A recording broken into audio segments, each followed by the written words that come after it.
Stille. Nur wir und die Natur. Dabei haben wir die Grenze nach Laos erst vor wenigen Minuten überquert.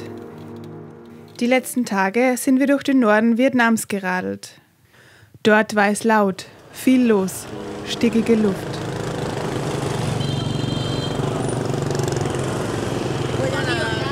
In Hanoi lebt die Straße. Ganz egal, ob beim Friseur oder beim Mittagessen. Das Leben findet auf der Straße statt.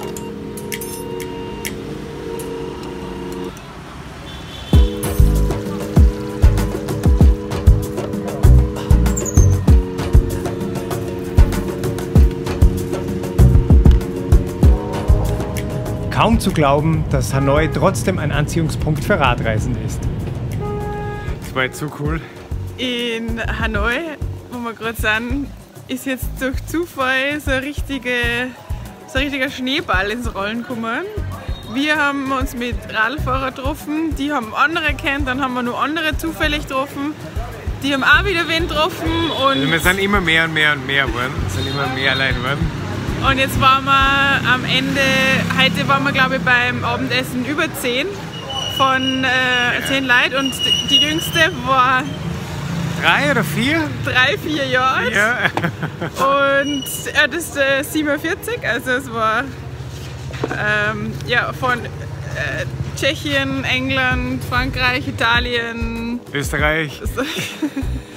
War richtig cool und es war unser größtes Radfahrtreffen auf der Reise bis jetzt. Das hat echt Spaß gemacht, ja. Richtig cool, so die ganzen verschiedenen Stories und die Hintergründe und die Art und Weise zu reisen ist bei jedem unterschiedlich.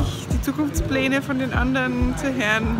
Der eine fährt heim, wir fahren noch weiter weg und der eine ist schon seit 5 Jahren unterwegs, wir sind seit 17 Monaten unterwegs. Es war richtig cool. Voll. Aber jetzt noch so viel Bier, sind wir echt fertig. Ja. Und jetzt müssen wir uns ausrasten. Gute Nacht. Mit Oropax in den Ohren machten wir uns auf den Weg raus aus Hanoi Richtung laotischer Grenze.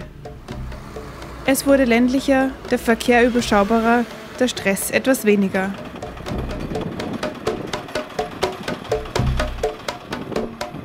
Hello und bye bye wechselten sich ab. Wir genossen die Offenheit der Vietnamesen. Bye.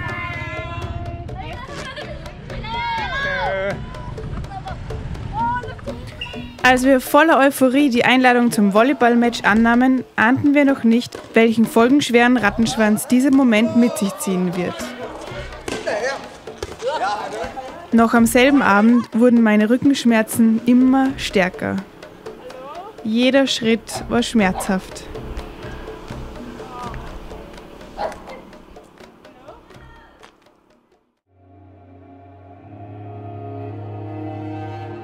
Trotz Rückenschmerzen konnten wir weiterfahren und haben es nun bis Laos geschafft. In das Land waren wir schockverliebt. Die Ruhe, die einsamen Straßen, die entspannten Menschen. Es ist so traumhaft gerade. Wir sind gerade von Vietnam eben umgekommen. Auf der vietnamesischen Seite geht es noch voll zu. Es sind überall Mopeds. Es ist eigentlich kein ruhiger Moment. Und jetzt da drüben in Laos ist wirklich fast nichts los. Es ist ruhig, du hörst die Vögel zwitschern. Ah ja, herrlich. Aber die Straßen sind mega steil. Die steilen Straßen sind schnell vergessen. Wir sind damit beschäftigt, den Alltag der Menschen kennenzulernen. Beim Hauseingang werden Teppiche geknüpft und beim Dorfladen kann man Süßigkeiten kaufen oder seine Kleidung nähen lassen. Ideal, um zerrissene Kleidung wieder in Schuss zu bringen. Am Sandplatz nebenan spielen die Kinder das Kreiselspiel Taodulu.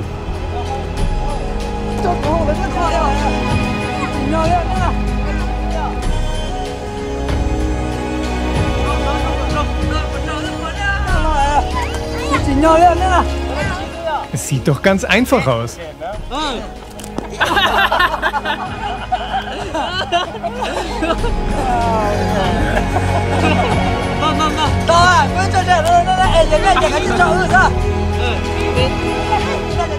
Die nördliche Grenzregion zu Vietnam hat sich seit dem Vietnamkrieg wirtschaftlich nicht mehr erholt. Nicht nur die vielen Minen, die im Boden noch schlummern, sind ein Problem der Region. Es fehlt an Infrastruktur und jeglicher Zukunftsperspektive.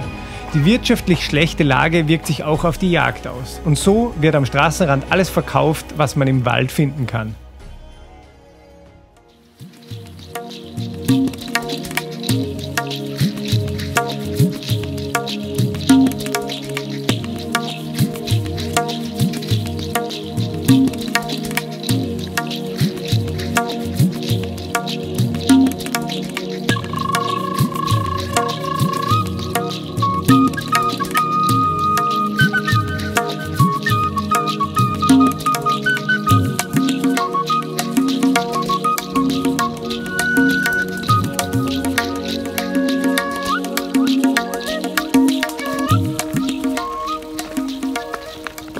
Es ist so unfassbar steil gerade und schlechte Straßen noch dazu. Also ich beginne jetzt das Radl zu schieben. Der Reini dreht nur fleißig. So steil. Bist du deppert.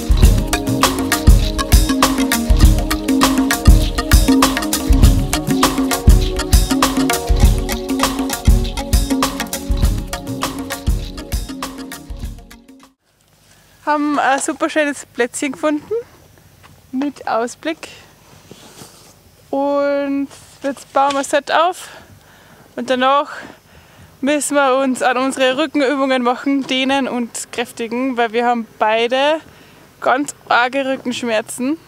Man merkt beim Radlfahren einfach, so wenn man so lange wie wir nur Radl fährt und sonst überhaupt keinen Ausgleichssport macht, dass der Oberkörper so richtig schlapp wird, dafür die Füße umso stärker. Aber das macht sich halt bei uns in unserem Fall beim Rücken bemerkbar. Unterrücken ist voll verspannt. Also bei mir ist jetzt gerade ganz arg. Also ich kann nicht einmal mich gescheit runterbeugen. Beim Reini hat der da immer wieder so Phasen. Ist jetzt gerade ein bisschen besser. Und deswegen müssen wir brav dehnen. Wir sind nicht immer so brav dabei.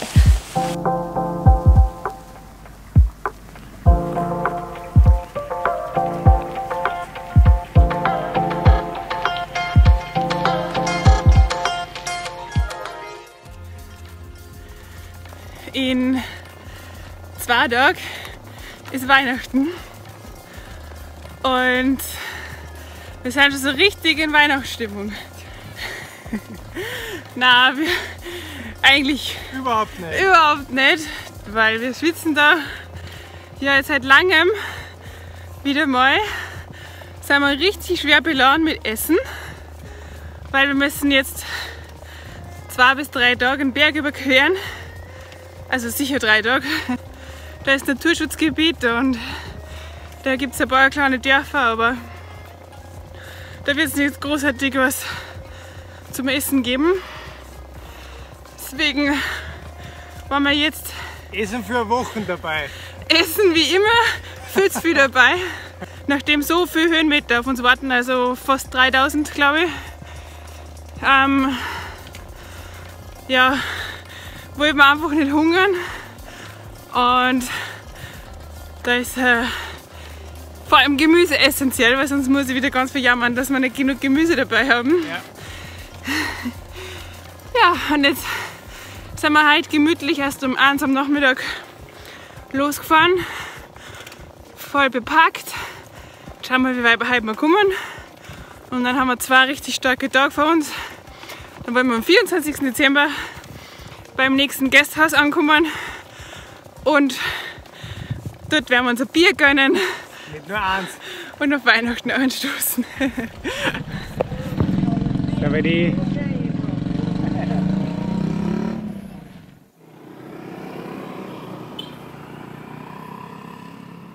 sind wir gerade mitten im Anstieg auf ein Plateau und da waren jetzt echt überhaupt keine Plätze, wo man zetteln kann. Und jetzt sind wir aber in so einem kleinen Dorf, da ist eine Schule.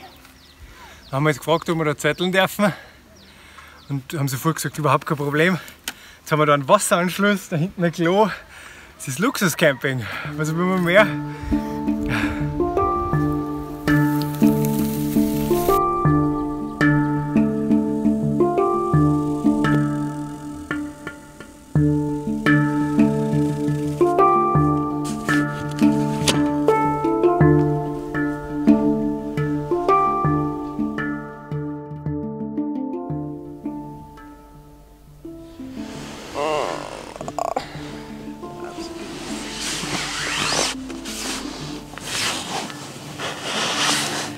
Also, gestern Abend, da war noch alles gut. Da haben wir noch gegessen, gekocht und gegessen. Die Kinder waren dabei, war voll witzig. Und wie ich mich dann duschen war, also im Klo die Flaschen Wasser drüber geladen habe, da wollte ich dann die Flaschen aufheben und dann ist mir voll eingeschossen in den Rücken. Und dann habe ich aber noch, ist dann schon noch gegangen eigentlich und dann bin ich wieder zurück zum Zelt und da wollte ich dann mich nochmal runterbücken. Dann schießt es mir zweites Mal voll ein und ab dann habe ich mich eigentlich nicht mehr wirklich bewegen können. Der Reini hat mich dann ins Zelt gelegt und da liege ich jetzt seit gestern. Und es tut halt auf der linken Seite voll weh. Jede Bewegung. Und wir sind da jetzt in so einem kleinen Dorf. Irgendwie ja, wir sind ja eigentlich jetzt gerade bei dieser Bergüberquerung, die 2- bis 3-tägige, wo wir eben unser Essen und alles dabei haben, weil da nichts ist. Also ideale Ort, um sich nicht mehr bewegen zu können eigentlich. Naja, es hilft jetzt nichts. Wir werden jetzt versuchen, einen Pickup oder so anzuhalten, der hoffentlich heute einmal vorbeifährt. Und der soll uns dann ins nächste Dorf bringen, das sind ca. 75 Kilometer. Und dann werden wir dort so lange bleiben, bis ich mal wieder rennen kann und wieder Radl fahren kann, weil andere Wahl haben wir jetzt eigentlich nicht wirklich. Und ja, halt hoffen, dass das nur irgendwie ein einzigster Nerv ist oder ich weiß nicht, dass es bald wieder vorbei ist.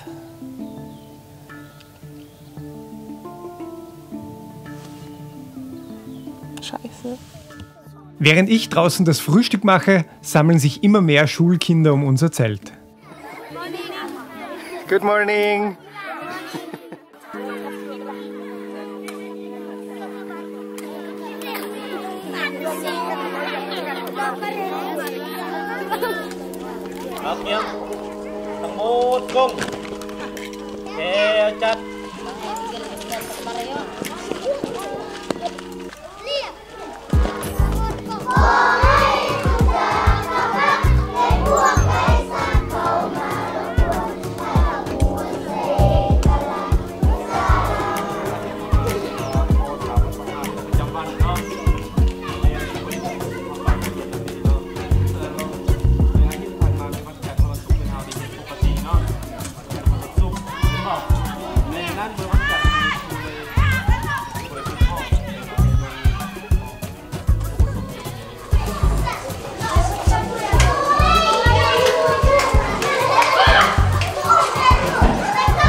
English class today?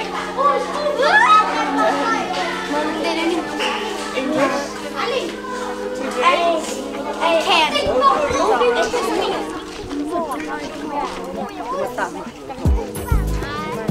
Thank you very much. Kopchai Lai Lai. So today we learn to describe a person.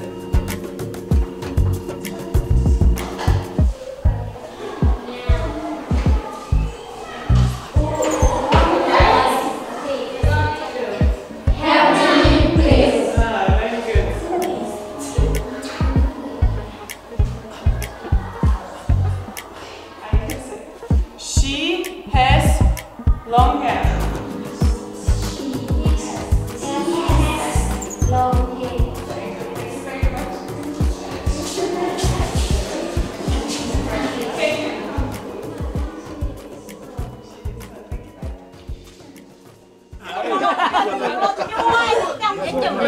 Nachdem Angie unter Schmerzen Englisch unterrichtet hat, werden wir von der Dorfgemeinschaft zum Trinken eingeladen.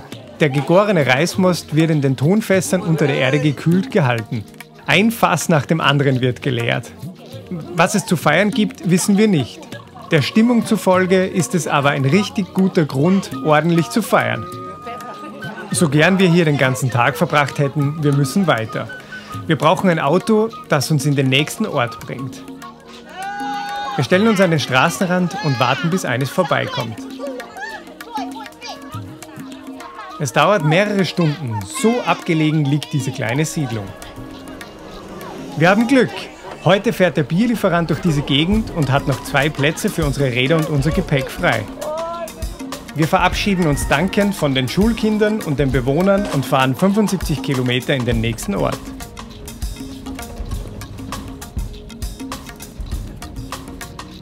Das Krankenhaus in dem Ort hat geschlossen, aber zumindest hat das Gasthaus geöffnet. Ein paar Telefonate in die Heimat später ist klar, dass es entweder ein eingezwickter Nerv oder die Bandscheiben sind. Ja, wenn man da hinten sieht, muss ich jetzt allerhand schlucken. Das Wichtigste ist Voltaren. Die haben wir Gott sei Dank in unserer Reiseapotheke dabei. Haben wir noch ganz viel. Und da schlucke ich jetzt 3 am Tag. Das heißt aber auch, die nächsten 4-5 Tage gibt es kein Radlfahren. Morgen ist Weihnachten, bald ist Silvester. Wir sind hängen irgendwo da in der Pampa in Laos rum. Und das ist alles nicht so geil. Oder? Frohe Weihnachten. Im einzigen Restaurant des Ortes stoßen wir auf Weihnachten an und beschließen, einen Bus in die nächste Stadt zu nehmen. Die Räder werden am Dach montiert und ich muss wieder einmal feststellen, Busfahren ist das Schlimmste mit dem Fahrrad. als ob ich schon geahnt hätte, was gleich passieren wird.